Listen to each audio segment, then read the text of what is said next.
He's lonely. That was from Brian Regan's stand-up comedy where he's talking about what the whales are saying. This is The Call. In this episode, the rebels are refueling. They're getting more fuel for themselves, for the fleet, and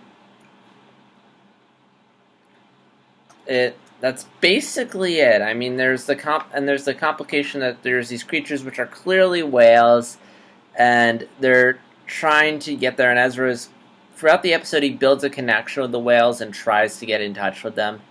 And in the end, it turns out the whales need the space whales, I'm just going to call them space whales because that's what they are, need the fuel to travel, and it turns out they can travel through hyperspace. And this episode was a mixed bag. On one end, there was a lot of stuff in I thought was kind of cool and cute. On the other end, there was some stuff I'm like,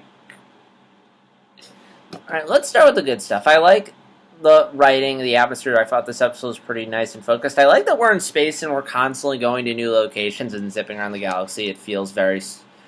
It's that fun adventure that I prefer over Season 1 where we were just stuck on Lothal, which...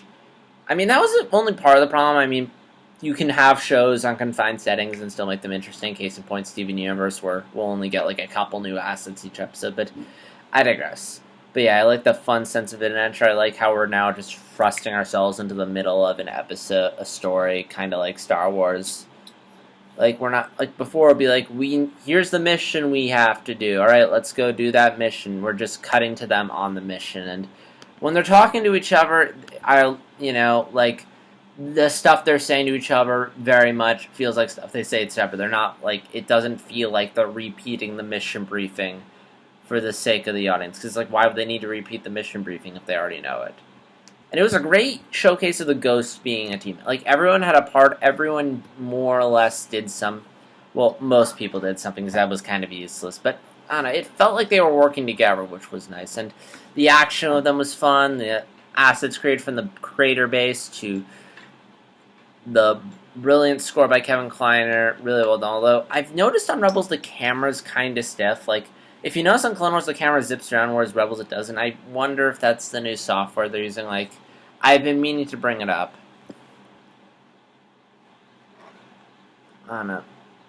The characters' reactions to the whales, like, not counting Ezra, it felt very contrived. Like, it felt like we're sort of dumbing down the other characters to make Ezra smart. It wasn't that bad, but it did sort of feel a little contrived.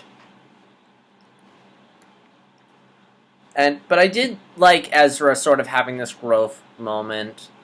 The conversation with Hera just establishing how she feels, I thought. Little exposition-y, but also pretty natural.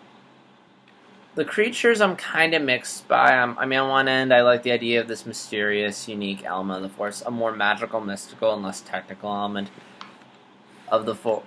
But on the other end, the paint job it looked like a paint job. Like, the skin looked like a paint job. Like, it looked like Sabine just went to town on them. And the idea of hyperspace, it's an interesting idea. I'm not really sure how I feel about that. The only thing that really kind of bothered me about this episode, because it was fine overall, but it just felt like they were really forcing this environmental message. I really got this save the whales vibe from it. Like, we can't destroy the animals. We should work with the animals. They're smart. Listen to what the whales are saying. And it wasn't too bad, but it definitely sort of came across that way. Kind of like in Batman the Animated Series when they'd have a Catwoman episode that's clearly like speaking out against animal abuse. So yeah, fine episode. Next one looks like we're getting Cham Syndulla, which there's probably going to be like a brief line to Lords of the Sith, which Christian Harloff is going to mistakenly think they wrote the novel with that in mind. It's like, it's probably a continuity thing. I shouldn't bash Christian, he's a nice guy, but what I'm trying to say is, yeah, we're getting some more Hera backstory. And before I go, I just want to talk quickly about Rebels, and there's an attitude for it which may not seem like it says a lot, but I think it says a lot. And the fact that the thing that most people are looking forward to, myself included, is the final showdown where Vader shows up and Ahsoka's going to face off that they showed in the trailer. I haven't seen it yet. I've seen a thumbnail of the trailer, so I know it's in there, and even then, like, it's pretty obvious they're building towards that. But at the same time, like, I think it's really telling that we're that we're more interested in the finale than the individual episodes. Like, because we know that's not going to happen till the finale. And